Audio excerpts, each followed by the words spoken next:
ነጮች የአሜሪካ ተወላጆች ናቸው፣ ምን እያወራህ ነው በማለት ያፋጥጠዋል። መህዲ ሐሰን ደግሞ በፖሊስ ላይ ጥቃት ላደረሱ ሰዎች ምህረት ማድረግ ወንጀልን ማበረታታት አይደለም ሲል ይሞግተዋል። እኔ ዴሞክራሲን ሙሉ በሙሉ አልቀበልም፣ አምባገነንነትን ነው የምፈልገው ሲል ኮነር እቅጩን ይናገራል። አንድ ጋዜጠኛ ከ20 እጅግ ወግ አጥባቂዎች ጋር በአንድ ክፍል ውስጥ ቢዘጋ ምን ሊፈጠር ይችላል?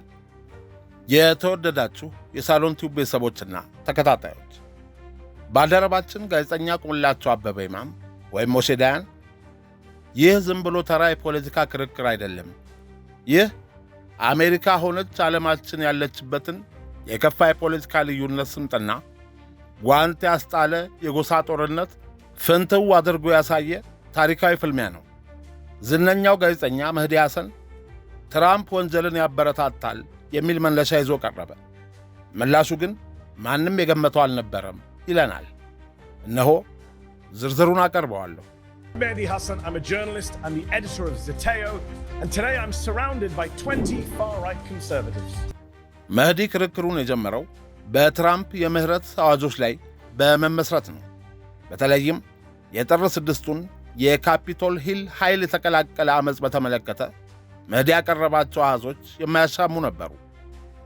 ትራምፕ በጥር 6ቱ ዓመፅ ላይ ለተሳተፉ ወደ 1600 ለሚጠጉ ሰዎች ምህረት አድርገዋል። ከእነዚህ ውስጥ 600 የሚሆኑት በፖሊስ ላይ ጥቃት በማድረስ የተከሰሱ ነበሩ። የሰዎችን ጭንቅላት በጫማቸው የረገጡ፣ ፖሊስን በኤሌክትሪክ መሳሪያ መጥተው የልብ ድካም ያደረሱ ወንጀለኞች በሙሉ በትራምፕ ተፈቷል። ይህ ትራምፕን ወንጀል አበረታታች አያደርገውም ሲል መህዲ ሐሰን ሙግቱን ይጀምራል። የመጀመሪያው ተከራካሪ ወዲያውኑ ነገሩን ወደ ሎስ አንጀለስ ቤት አልባዎችና ሰላማዊ ተቃውሞ ለማዞር ቢሞክርም መህዲ ግን በወንጀለኞቹ ስምና ዝርዝር ታሪክ ክርክሩን አጦፈው። ተከራካሪው ምንም መልስ ማግኘት ሲያቅተው በአብላጫ ድምፅ ከመድረኩ ተሰናበተ። በነገራችን ላይ ጁቢሊ ሚዲያ ላይ እንደተመለከትነው 20 ታዋቂ የቀኝ አክራሪ አቀንቃኝ ተከራካሪዎች አንድ መለስተኛ አዳራሽ ውስጥ ክብ ሰርተው ተቀምጠዋል። መሃል ላይ መህዲ ተቀምጧል። ከፊቱ ጠረጴዛና ሌላ ባዶ ወንበር አለ። ክርክሩ ሲጀመር ዙሪያውን የተቀመጡ ተከራካሪዎች ከመህዲ ፊት ያለችው ወንበር ላይ ለመቀመጥ ይሻማሉ። ቀድሞ የተቀመጠ ከመህዲ ጋር ክርክሩን ይጀምራል።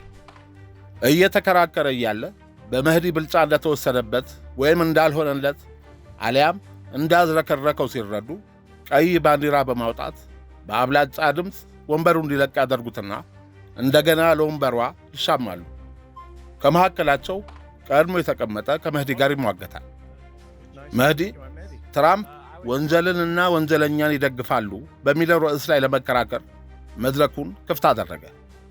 አንድ ተከራካሪ ተሻምቶ ወንበሯ ላይ ተቀመጠ። በዚህ መንገድ የመጣው ተከራካሪ ግን እሰጥ አገባውን ወደ ሌላ አደገኛ አቅጣጫ ወሰደው። ለሕግና ለሥርዓት ደንታ እንደሌለው በግልጽ ተናገረ። በዚህም አላበቃ።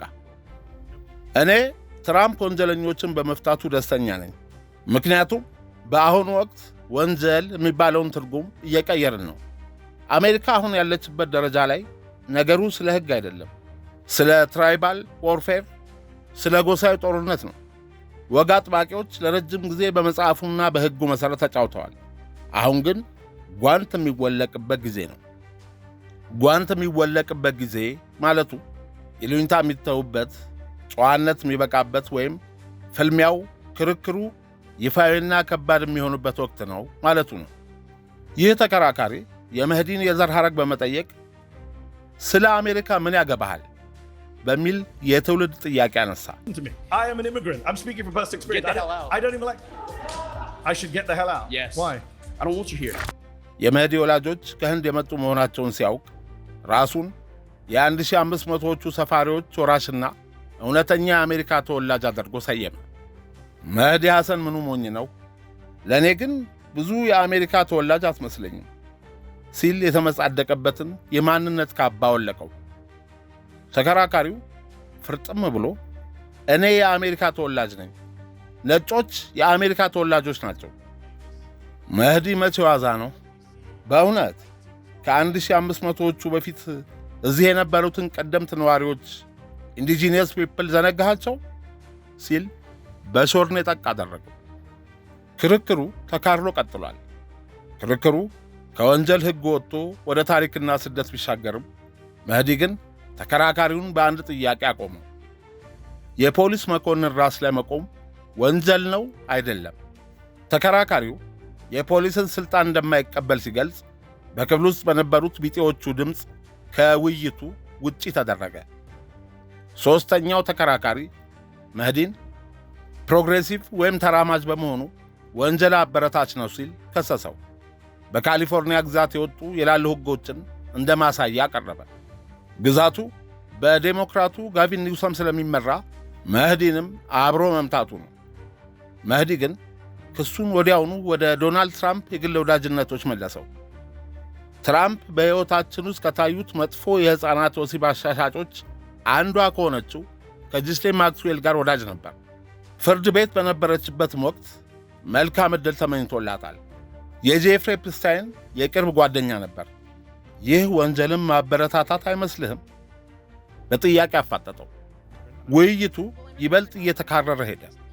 በትራምፕ ዘመን ስለጨመረው የግድያ መጠንና ስለ ስደተኞች ሕግ የጠቅላይ ፍርድ ቤቱን የአሪዞናን ከዩናይትድ ስቴትስ ውሳኔ በመጥቀስ መህዲ ተከራካሪዎቹን በሕግ የበላይነት እያዋከበ ወደ ማጠቃለያው ምዕራፍ ተሻገረ። መህዲ የጠቀሰው ይህ ውሳኔ ጠቅላይ ፍርድ ቤቱ የስደተኞች ፖሊሲን የማውጣት የመተግበርና የውጭ ግንኙነትን የመምራት ሥልጣን የፌዴራል መንግሥት እንጂ የክልሎች አለመሆኑን በግልጽ የሚያረጋግጥ ነው። ይህ ውሳኔ እስከ ዛሬ ድረስ በአሜሪካ የስደተኞች ሕግ ላይ ትልቅ መመሪያ ሆኖ ያገለግላል። ክልሎች የፌዴራል መንግሥትን የስደት ፖሊሲ በቀጥታ የሚቃረኑ ወይም የራሳቸውን ራሱን የቻለ የስደት ሕግና ቅጣት የሚያወጡ ከሆነ ሕገ መንግሥታዊ እንዳልሆኑ ማረጋገጫ ሆኖ ያገለግላል። ነገር ግን የዚህ ሁሉ ክርክር ማጠቃለያና እጅግ አስገራሚው ክፍል የተገለጠው ኮነር የተባለ ሐሰተኛ ስም የሚጠቀም ወጣት ወንበሯ ላይ ሲቀመጥ ነው። ይህ ወጣት ስለ ሕገ መንግሥቱ ጨርሶ እንደማይገደው በይፋ ተናገረ። ትራምፕ ሕገ መንግሥቱን የሚቃወም ከሆነ በጣም ጥሩ ነው። እንዲያውም ተቃውሞውን የበለጠ መግፋት አለበት። እኔ ዲሞክራሲን ሙሉ በሙሉ አልቀበልም። እኔም ማምነው በአምባገነንነት ነው፣ በካቶሊክ አስተምህሮ የተቃኘ አምባገነንነት። ይህ ወጣት መች በዚህ ሊበቃው አሜሪካ የነጮች አብላጫ ቁጥር ሊኖራት እንደሚገባና ስደተኞች በሙሉ መባረር እንዳለባቸው ገለጸ። መህዲ ያ አምባገነን አንተንና ቤተሰብህን ቢገድልስ ብሎ ሲጠይቀው የሰጠው መልስ እኔ እሱ ከሚገላቸው ወገን አልሆንም የሚል ነበር። በዞር ዋራ ነጭ ስለሆንኩ አልገደልም ማለቱ ነው። ይህ ወጣት የብዙ ዘመናዊ ቀኝ አክራሪዎችን ድብቅ አጀንዳ በይፋ አደባባይ ያሰጣበት አጋጣሚ ነበር። ይህ ውይይት የሚያሳየን አሜሪካ በሐሳብ ብቻ ሳይሆን በመሠረታዊ እሴቶቿ ላይ ጭምር መከፋፈሏን ነው። ይህን በጁቢሊ ሚዲያ የተዘጋጀ ክርክርን ጨምሮ በአልጀዚራና በዜቲኦ በሚቀርቡ ቃለ መጠይቆቹና ውይይቶቹ በርካታ ክርክሮችንና ሙግቶችን በበላይነት ሲያጠናቀቅ የተመለከቱ መህዲ ሐሰን የክርክር ጥበብ ምስጢርን አጋራን እያሉ ወትውተዋል።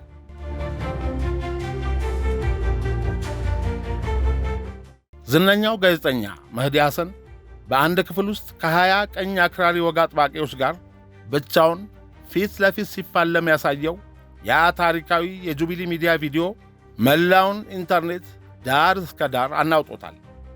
ይህን ተከትሎ ብዙዎች መህዲን ስትራቴጂ ምን ነበር? በእነዚህ አስጨናቂ ቅጽበቶች ውስጥ በጭንቅላት ውስጥ ምን ይመላለስ ነበር ሲሉ ጠይቀውታል። እሱም ጁቢሊ ሚዲያ ባዘጋጀው ክርክር መነሻነት ተመስርቶ 7ቱን ምስጢራት አጋራ።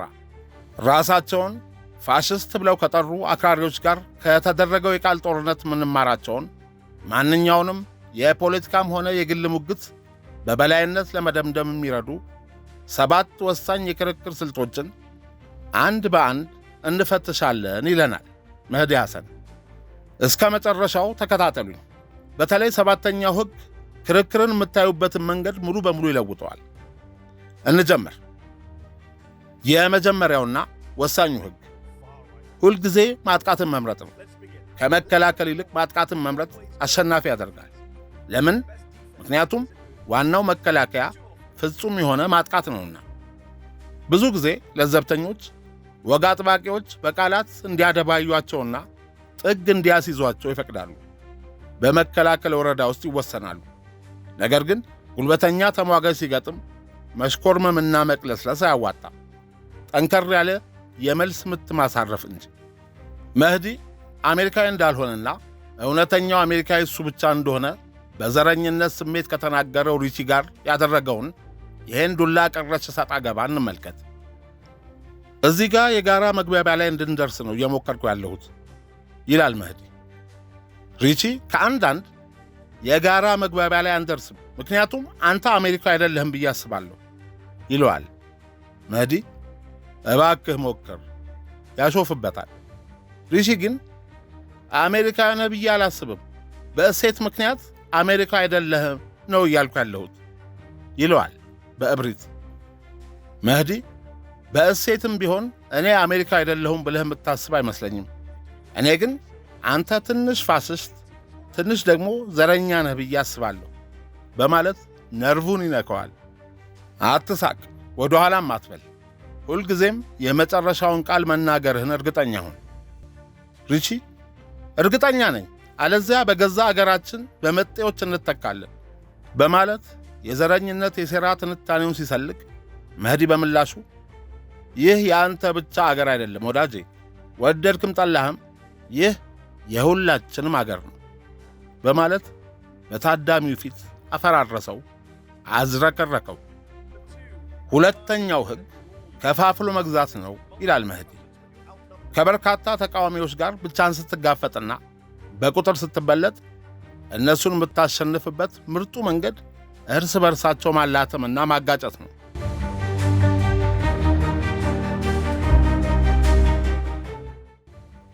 መህዲ እኔ አሜሪካዊ ብቻ አይደለሁም ብሪታንያዊም ጭምር ነኝ። ከፋፍሎ መግዛት የሚለውን ስልት የፈጠርነው እኛ መሆናችንን አትርሱ ሲልም ይሳለቃል። እናም መህዲ ማቲን በተባለው ምስኪን ስደተኛ ላይ የተጠቀመው ስልት ይሄን ነበር። የራሱ ወገኖች ሳይቀር ፈጽሞ ሊወዱት እንደማይችሉ በቁጭት አስረዳው። መህዲ እኔም ስደተኛ ነኝ፣ እዚህ ያሉ የአንተ ፓርቲ ሰዎች አንተም እንድትወጣ መፈለጋቸውን በተመለከተ ምን ይሰማሃል? በዚህ ትስማማለህ? ሲል ይጠይቀዋል። ማቲን ግን እኔ እዚህ የመጣሁት አንተን ለመከራከር እንጂ እነሱን ለመከራከር አይደለም በማለት ጥያቄውን ያልፈዋል። መህዲ መች በቀላሉ ሊላቀቅ፣ ግን ሁላችሁም በአንድ ወገን ናችሁ፣ እርስ በርሳችሁ ውስጥ ታጨበጭቡ ነበር። ታዲያ ያ ሰው እኔም አንተም እንድንወጣ መፈለጉ ምን ስሜት ይፈጥርብሃል? ስደተኞች ለአሜሪካ ጠቃሚ ናቸው፣ አንተና እኔ ጠቃሚ ነን። እዚህ ያለው ያንተ ጓደኛ ግን ከአሜሪካ እንድንወጣ ይፈልጋል በማለት አፉን ያስይዘዋል። መህዲ በተመሳሳይ መንገድ ላንስ የተባለውን ተከራካሪ ስለ ጄፍሪ ኤፕስታይን አሟሟት በመጠየቅ ከቡድኑ ነጠለው። ተቃዋሚዎችህ በአንድ ድምፅ እንዳያጠቁ ካደረካቸው ግማሹን ክርክር አሸንፈሃል የሚለው ለዚህ ነው። ሦስተኛው ሕግ እርስ በርስ የሚጣረሱ ወይም የሚቃረኑ አሊያም የሚጋጩ መከራከሪያዎችን ማጋለጥ ነው። ተቃርኖዎችን በሕዝብ ፊት ማስጣት። ተከራካሪህን በራሱ ድክመትና በራሱ ግልጽ ተቃርኖ ውስጥ ወዳዘጋጀህለት ወጥመድ መርተህ አስገባው። ዳንኤላ የተባለችው ተከራካሪ መህዲ በራሷ ቃላት እንዴት እንደጠለፋት እንመልከት። ዳንኤላ ስደተኞች አሜሪካን አይደሉም፣ አሜሪካውያን እዚህ የተወለዱት ናቸው፣ ወላጆቼ ግን እንደ ስደተኛ መጥተው ዜግነት አግኝተዋል ትላለች። መህዲ ቀለብ ያደርግና ስለዚህ አንቺ የስደተኞች ልጅ ነሽ። ዳንኤላም ትክክል በማለት ሰተት ብላ ወጥመድ ውስጥ ትገባለታለች።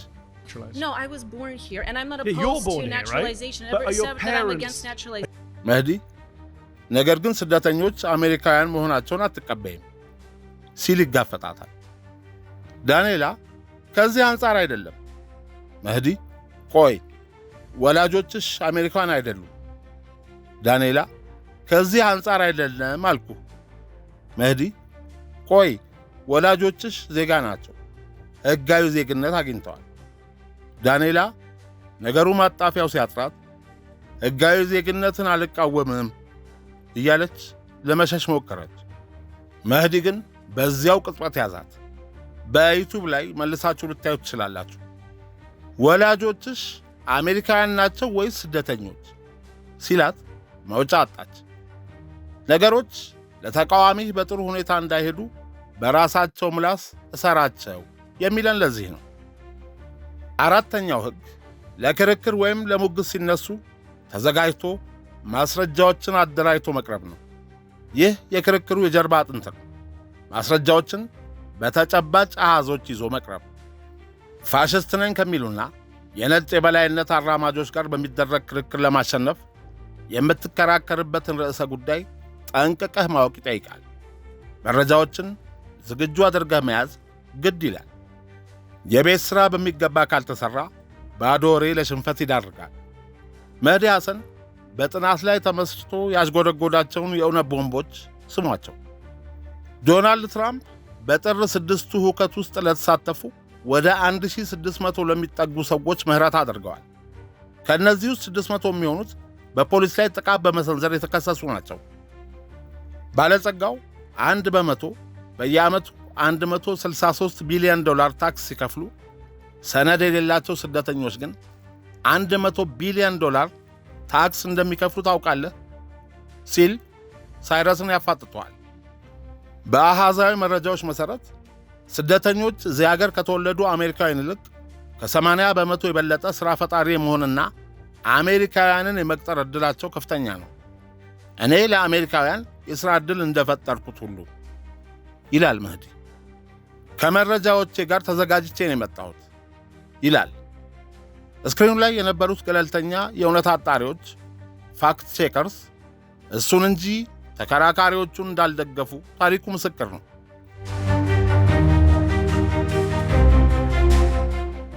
አምስተኛው ሕግ አጋጣሚውን ስታገኝ ተከራካሪዎችህን አፊዝባቸው የሚል ነው። በትክክለኛው ቦታና ሰዓት ውስጥ ማሾፍና ቀልድ ገዳይ መሳሪያ ነው። ታዋቂው የሮማውያን ተናጋሪ ሲሰሮ ቀልዶችን እንደ ጦር መሳሪያ የተጠቀምባቸው ነበር። መህዲ ሪቺን ያሳፈረበትን መንገድ እንመልከት። መህዲ ትራምፕ ወንጀልን የሚደግፍ አይደለም ለማለት የምታደርገው ጥረት በጣም ደካማ ነው ሲል ሪቺን ይሸነቁጠዋል። ሪቺ እኔ እኮ የጭብጨባ ድምፅ አግኝቻለሁ ሲል ይመልስለታል። ዋው የሚገርም ነው። ከአንተ ጋር በሚስማሙ 20 ሰዎች በተሞላ ክፍል ውስጥ ተቀምጠህ ጭብጨባ ማግኘት በጣም አስደናቂ ነው ሲል መህዲ ያሾፍበታል። ቲምቦ የተባለው ተከራካሪ በገዛ የቡድን አባላቱ ንግግሩ እንዲያቆም ሲያደርጉት መህዲ ያጨበጨቡልህ ሰዎች ራሳቸው ከጨዋታ ውጭ አደረጉ በማለት ይሳለቅበታል። ማሾፍ የተቃዋሚህን የሞራል የበላይነት ሙሉ በሙሉ ያደቃል። ስድስተኛው ሕግ ከአቋምህ ፍንክች አለማለት ነው። ልታነሳው የፈለግከው ነጥብ ወይም መልስ ያላገኘ ጥያቄ ሲኖርህ ተቃዋሚህ አቅጣጫ ለማስቀየርና ርዕስ ለማስለወጥ ቢሞክር ፈጽሞ ቦታ አትልቀቅ። መህዲ የዘር ማጥፋት ድርጊትን በተመለከተ ለማቲን ያንኑ ጥያቄ 5 ጊዜ ደጋግሞ ሲጠይቀው እንመለከታለን።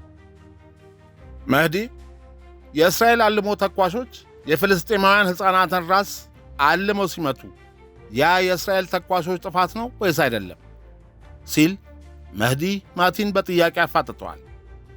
ማቲን እነሆ ችግሩ ምን መሰለህ ብሎ ለመናገር ሲጀምር መህዲ ከአፉ ቀለብ አድርጎ ችግሩ አንተ ለጥያቄው መልስ አለመስጠትህ ነው። ለሶስተኛ ጊዜ ጠይቀሃለሁ። ጥፋት ነው አይደለም? ማቲን ደህና ንግግሬን እንድጨርስ መፍቀድ አለብህ። መህዲ ግን አይ ለአራተኛ ጊዜ ጥያቄው መመለስ አለብህ በማለት መፈናፈኛ አሳጣው። ለአምስተኛ ጊዜ ያንኑ ጠይቆ ማቲንን መውጫ አሳጣው። በተመሳሳይ መንገድ ጆሴፍ የተባለውን ኢኮኖሚስት ነኝ ባይ ያንኑ ጥያቄ 6 ጊዜ በመጠየቅ በመጨረሻ የምጣኔ ሀብት ባለሙያ እንዳልሆነና እንደዋሸ መህዲ በቡድኑ አባላት ፊት አሳጣው። መህዲ ካልተመለሰልህ ጥያቄህን እንደ ሚስማር ደጋግመህ ምታው የሚለው ለዚህ ነው።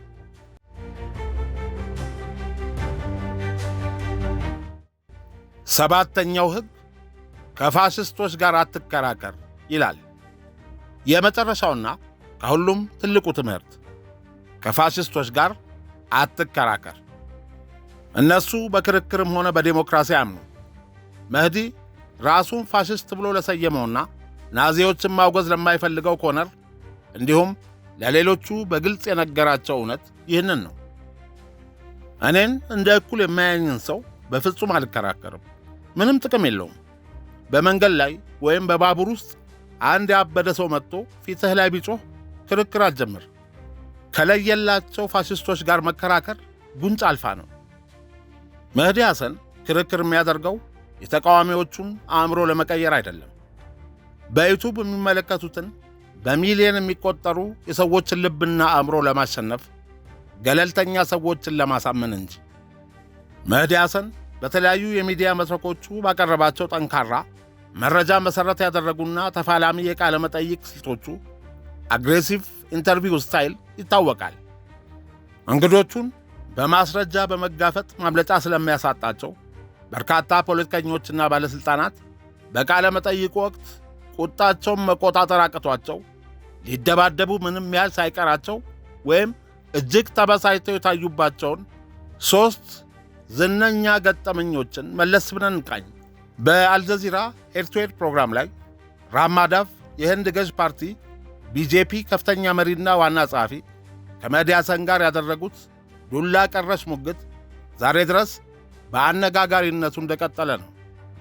መህዲ ሐሰን ስለ ሂንዱ ብሔርተኝነት፣ በህንድ ውስጥ በሙስሊሞች ላይ ስለሚፈጸም መድሎና ስለ አርኤስኤስ ፋሽስታዊ አመጣጥ እያነሳ በጥያቄ ሲያዋክባቸው ራማዳፍ ስሜታቸውን መቆጣጠርና መረጋጋት ተሳናቸው። ክርክሩ በጣም ከመጋጋሉ የተነሳ እንግዳው ከመቀመጫቸው ተነስተው ጥለው ለመውጣት የቃጡበትና በአዳራሹ ውስጥ በነበሩት ታዳሚዎች ፊት ከፍተኛ ውጥረት የነገሰበት አጋጣሚ ሆኖ ይታወሳል። ሁለተኛው አነጋጋሪ ቃለ መጠይቅ መህዲ ሐሰን የግል ወታደራዊ ተቋም ማለትም የብላክ ዎተርን መስራችና ዋና ሥራ አስፈጻሚ ኤሪክ ፕሪንስን ያፋጠጠበት ሞጋች ቃለ መጠይቅ ነው። መህዲ ሐሰን በኢራቅ ጦርነት ወቅት የዚህ ተቋም ወታደሮች በንጹሐን ዜጎች ላይ ስላደረሱት ግድያና በየመን ስላለው ምስጢራዊ ወታደራዊ እንቅስቃሴ በማያፈናፍኑ ተጨባጭ ማስረጃዎች አፋጠጠው። ኤሪክ ፕሪንስ ጥያቄዎቹን መመለስ ሲያቅተው ፊቱ በንዴት ቀላ። የመህዲን ጥያቄዎች ውሸትና ፕሮፓጋንዳ በማለት ለማጣጣል የሞከረ ሲሆን የአነጋገሩ ስልትና የሰውነት እንቅስቃሴው በቦታው ለነበሩ ታዳሚዎች ጭምር ለዱላ የመጋበዝ ያህል እጅግ አስፈሪ፣ ጠበኛና ቁጡ ነበር። መህዲ ሐሰን ካደረጋቸው ውጥረት ከነገሰባቸው ቃለ መጠይቆች የእስራኤል ጠቅላይ ሚኒስትር ቤንያሚን ኔታንያሁ ከፍተኛ አማካሪና ዲፕሎማት ማርክ ሬጌቭ ይገኝበታል። መህዲ የእስራኤል ጦር የሚገላቸውን የሕፃናት ቁጥርና የተባበሩት መንግሥታትን ሪፖርቶች እያነሳ ሲያፋጥጠው ሬጌቭን መግቢያ ሲያሳጣው መደማመጥ ቀረና መጫጫ ሆነ። ታዳሚው ሳይቀር አዳራሹን ጥሎ እስከ መውጣት ደርሶ ነበር። በቅርቡ ከጌታቸው ረዳ ጋር ያደረጋቸውን ቃለ መጠይቆች ጨምሮ ከጆን ቦልተንና ማይክል ፊሊፕ ጋር ያደረጋቸው ሞጋች ውይይቶችም አይዘነጉ። ለመሆኑ ይሄ እንግዶቹን በጥያቄ የሚያዝረከርከው የክፍለ ዘመኑ ክስተት የሆነው ጋዜጠኛ መህዲ ሐሰን ማን ነው? መህዲ ራዛ ሐሰን ታዋቂ ብሪታንያዊ አሜሪካዊ የፖለቲካ ጋዜጠኛ፣ የቴሌቪዥን አቅራቢ፣ ደራሲና የፖድካስት አዘጋጅ ነው። በሰላ ትችቱ፣ በማያፈናፍን የክርክር ብቃቱና ተጽዕኖ ፈጣሪ የፖለቲካ ሰዎችን በማፋጠጥ በዓለም አቀፍ ደረጃ በስፋት ይታወቃል። መህዲ የተወለደው በጎርጎሮሳውያኑ የዘመን ቀመር ሐምሌ 1979 በስዊንደን እንግሊዝ ነው። ወላጆቹ ከህንድ ሃይደራባድ የመጡ ስደተኞች ሲሆኑ መህዲ ያደገው በእስልምና እምነት አስተዳደግ ነው። በታዋቂው የኦክስፎርድ ዩኒቨርሲቲ በፍልስፍና ፖለቲካና ኢኮኖሚክስ የትምህርት ዘርፍ ተከታትሎ አጠናቋል። መህዲ በጋዜጠኝነት ዘርፍ ከ20 ዓመታት በላይ ልምድ ያለው ሲሆን በዓለም ታላላቅ የሚዲያ ተቋማት ውስጥ ሰርቷል። መህዲ በዓለም አቀፍ ደረጃ ትልቅ ዝናን ያተረፈው በአልጀዚራ ቆይታው ነው። በተለይም ሄድ ቱ ሄድ እና አፕ ፍሮንት የተሰኙትን ፕሮግራሞች በማዘጋጀት የዓለም መሪዎችን፣ ፖለቲከኞችንና ምሁራንን በሚያስደንቅ የሙግት ችሎታው ቃለ መጠይቅ አድርጓል። የታዋቂ የምርመራ ጋዜጠኝነት ተቋም ዘ ኢንተርሴፕት አምደኛ የነበረ ሲሆን ዲኮንስትራክትድ የተሰኘውን ፖድካስትም በስኬት መርቷል። በአሜሪካዊ ቴሌቪዥን ጣቢያ በኤምኤስ ኤንቢሲ ዘ መህዲ ሐሰን ሾው የተሰኘ የራሱን የዜናና የትንታኔ ሾው ይመራ ነበር። ፕሮግራሙ በተለይ በሰብአዊ መብቶችና በዓለም አቀፍ ጉዳይ ፖሊሲዎች ላይ ጠንካራ አቋም በማንጸባረቅ ይታወቅ የነበረ ሲሆን ጣቢያው በ2023 መገባደጃ ላይ ፕሮግራሙን በአወዛጋቢ ሁኔታ አቋርጦታል። ከኤምኤስ ኤንቢሲ መውጣቱን ተከትሎ መህዲ በ2004 መጀመሪያ ላይ ዚቲኦ የተሰኘ የራሱን ነፃ የሚዲያ ተቋም መሠረተ። ዚቲኦ የግሪክ ቃል ሲሆን ትርጉሙም እውነትን መፈለግ ማለት ነው። በዓለም አቀፍ ፖለቲካ፣ በመካከለኛው ምስራቅ ቀውሶችና በሰብአዊ መብቶች ላይ ትኩረት አድርጎ የሚሠራ ሲሆን ያለ አፍጣጭ ገልማጭ በነፃነት እውነታን የሚያቀርብበት መድረክ ሆኗል። መህዲ በኦክስፎርድ ዩኒቨርሲቲ የክርክር ክበብ ውስጥ ጀምሮ ያዳበረው ልዩ የሙግት ችሎታ አለው። በፖለቲካዊ ርዕዮተ ዓለሞች፣ በኢስላም ፎቢያና በምዕራባውያን የውጭ ጉዳይ ፖሊሲ ላይ በሚያደርጋቸው ጠንካራ ክርክሮች ይታወቃል። በጎርጎሮሳውያኑ የዘመን ቀመር በ2023 ዊን ኤቭሪ አርጉሜንት ዘ አርት ኦፍ ዲቤቲንግ ፐርስዌዲንግ ኤንድ ፐብሊክ ስፒኪንግ የተሰኘ መጽሐፍ ያሳተመ ሲሆን መጽሐፉም ሰዎች እንዴት ሐሳባቸውን በተጽዕኖ ማቅረብና ክርክሮችን ማሸነፍ እንደሚችሉ የሚያስተምር ስኬታማ ሥራ ሆኗል። ባለቤቱና ልጆቹ አሜሪካ ውስጥ የሚኖሩ ሲሆን እሱም በቅርቡ የአሜሪካ ዜግነትን አግኝቶ አሜሪካዊ ብሪታንያዊ ሆኗል። ማኅበራዊ ፍትሕን በማስቀደምና ኃያላንን ያለ ፍርሃት በመሞገት በሚዲያው ዘርፍ ትልቅ ተጽዕኖ ፈጣሪ ከሆኑ ሰዎች አንዱ ነው። መህዲ ሐሰን በጋዜጠኝነት በማያወላውል የቃለ መጠይቅ አቀራረቡና በክርክር ብቃቱ በዓለም አቀፍ ደረጃ ከፍተኛ ክብርን ያተረፈ ባለሙያ ነው። በተለይም መሪዎችንና ተጽዕኖ ፈጣሪዎችን ከተጠያቂነት እንዳያመልጡ በማድረግ ስለሚታወቅ ከተለያዩ ታዋቂ ፖለቲከኞች፣ ምሁራንና የሚዲያ ሰዎች ከፍተኛ አድናቆት ተችሮታል። በተለይም ዊን ኤቭሪ አርጉሜንት ለተሰኘው መጽሐፉና ለተለያዩ የሚዲያ ሥራዎቹ ከተሰጡት አስተያየቶች መካከል በዋናነት የሚከተሉት ይገኙበታል። ታዋቂው የአሜሪካ ሴናተር በርኒ ሳንደርስ መህዲ ሐሰን መሪዎችን ያለ ፍርሃት በመሞገት ከተጠያቂነት እንዳያመልጡ በማድረግና ዋና ዋና ሚዲያዎች ሊጠይቋቸው የሚፈሩትን ትክክለኛዎቹን ከባድ ጥያቄዎች በመጠየቅ ረገድ ወደር የማይገኝለት ምርጥ ጋዜጠኛ ነው በማለት ይመሰክሩለታል። ታዋቂው የቴሌቪዥን ሾው አቅራቢውና ኮሜዲያኑ ጆን ኦሊቨር በበኩሉ መህዲ በዓለማችን ላይ ካሉ እጅግ አስፈሪና የተዋጣላቸው ተከራካሪዎች ፎርሚደብል ዲቤተርስ አንዱ ነው። እሱ ቃለ መጠይቅ ሲያደርግ መመልከት ራሱ ትልቅ ትምህርት ይሰጣል። ማንም ሰው ከእሱ ጋር ክርክር ገጥሞ በቀላሉ ማለፍ አይችልም በማለት ያደንቀዋል። ታዋቂው ደራሲ ምሁርና የፖለቲካ ተንታኝ ናኦሚ ክላይን የመህዲ የጋዜጠኝነት ብቃት ስለታም ትንታኔዎቹና የተደበቀውን እውነት አውጥቶ የማሳየት ችሎታው በዚህ ዘመን እጅግ አስፈላጊ ከምንላቸው የሚዲያ ድምፆች አንዱ ያደርገዋል በማለት ያሞካሸዋል። የሆሊውድ ተዋናዩና የሰብአዊ መብት ተሟጋቹ ማርክ ሩፋሎ መህዲ ሐሰን እውነትን ከመናገር ወደ ኋላ የማይል የታፈነ ድምፅ የሚያሰማና በማስረጃ ላይ የተመሠረተ እውነተኛ ጋዜጠኝነትን በተግባር የሚያሳይ ድንቅ ሰው ነው በማለት ይገልጸዋል። የአሜሪካ ኮንግረስ አባል አሌክሳንድሪያ ኦካሲዮ-ኮርቴዝ በፖለቲካው ዓለም ያሉ የሐሰት ትርክቶችን በማጋለጥና የሰላ ትችቶችን በማቅረብ ረገድ የመህዲን የጋዜጠኝነት ሚና በተደጋጋሚ ያደንቃሉ። የመህዲ ቃለ መጠይቆች ፖለቲከኞች በባዶ ቃላት እንዳያመልጡ የሚያደርጉ ናቸው በማለትም ይገልጹታል። የዓለማችን ታዋቂ ፈላስፋና የፖለቲካ ተንታኝ ኖአም ቾምስኪ መህዲን ነፃና ያልተበረዘ እውነትን ለሕዝብ በማድረስ ረገድ እጅግ ጠቃሚ ሚና ከሚጫወቱ ጥቂት ጋዜጠኞች ተርታ የሚመደብ ነው ይለዋል። በአጠቃላይ መህዲ ሐሰን በታዋቂ ሰዎች ዘንድ በደንብ የተዘጋጀ ፈጣን አእምሮ ያለው ኩዊክ ዊትድና እውነትን ለመፈለግ የማይደራደር ጋዜጠኛ ተደርጎ ይቆጠራል። እናንተስ ከእነዚህ 7 የክርክር ሕጎች ውስጥ የትኛውን ይበልጥ ወደዳችሁት? በተለይ ማጥቃትን ወይስ ማስረጃ ይዞ መቅረብን? ሐሳባችሁን ኮሜንት ላይ አስፍሩልን። የነገ ሰው ይበለን። ሻሎም አሜን።